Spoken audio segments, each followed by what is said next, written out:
सभी को नमस्कार। कैरियर पर चैनल पर आप सबका स्वागत है। आज का डिक्टेशन लिखने के लिए तैयार रहें। Ready start. सभापति जी, मैं आपकी इजाज़त से एक महत्वपूर्ण मामला उठाना चाहता हूँ। राज्यपाल ने अपनी रिपोर्ट में यह माना है कि जिस दिन अर्थात 17 नवंबर को यह रिपोर्ट की गई, उस दिन भी राव वीरेंद्र सिंह मंत्रिमंडल को विधानसभा में बहुमत का समर्थन प्राप्त था। राज्यपाल ने अपनी रिपोर्ट में कहीं यह नहीं कहा है कि मंत्रिमंडल विधानसभा का बहुमत खो बैठा है, अल्पमत में शासन चला रहा है। अल्पमत शासन चलाने से संविधान के प्रावधानों पर आघात होने की बात समझ में आ सकती है।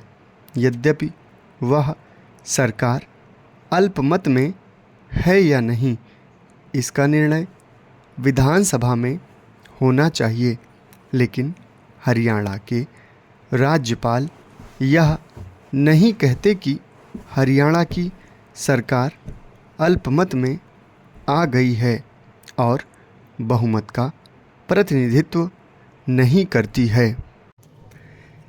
17 तारीख को चौधरी देवीलाल के गुट के सदस्यों द्वारा कांग्रेस में मिलने के बाद भी और अपनी मुख्य रिपोर्ट राष्ट्रपति को भेजने के बाद भी राज्यपाल ने राष्ट्रपति जी को जो पत्र लिखा है, उसमें उन्होंने इस बात को स्वीकार किया है कि 75 सदस्यों को सदन में राव मंत्रिमंडल को 40 सदस्यों का समर्थन प्राप्त है। राव सरकार को इसलिए भंग नहीं किया जा रहा है कि वह बहुमत में नहीं रही, बल्कि राज्यपाल महोदय ने इस संबंध में बड़े विचित्र कारण दिए हैं। संविधान कहता है कि राष्ट्रपति को अपने को संतुष्ट करना है कि संबद्ध प्रदेश की सरकार संविधान के प्रावधानों के अनुसार नहीं चलाई जा रही है। मैं संविधान को उद्धृत करता हूँ। संविधान में स्टेबल शब्द नहीं है। कोई सरकार अस्थाई है या अस्थाई, टिकाऊ है या कल गिर जाएगी, यह प्रश्न अलग है।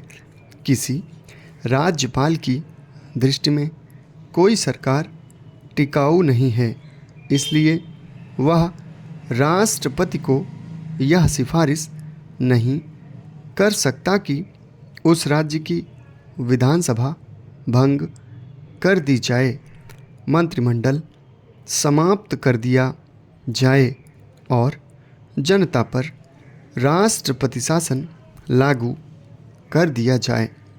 राज्यपाल ने अपनी रिपोर्ट में स्टेबल शब्द जोड़ दिया है, जिसे संविधान के निर्माताओं ने कहीं स्थान नहीं दिया। यह राज्यपाल की अनधिकार चेष्टा है, जिस पर सदन को गंभीरता के साथ विचार करना होगा।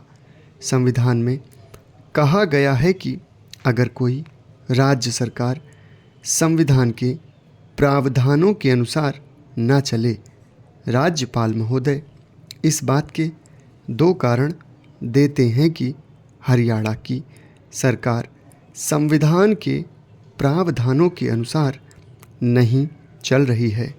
उनमें एक कारण यह है कि सरकार ने अपने वैधानिक अधिकारों का दुरुपयोग कर मंत्रियों की संख्या बढ़ा ली।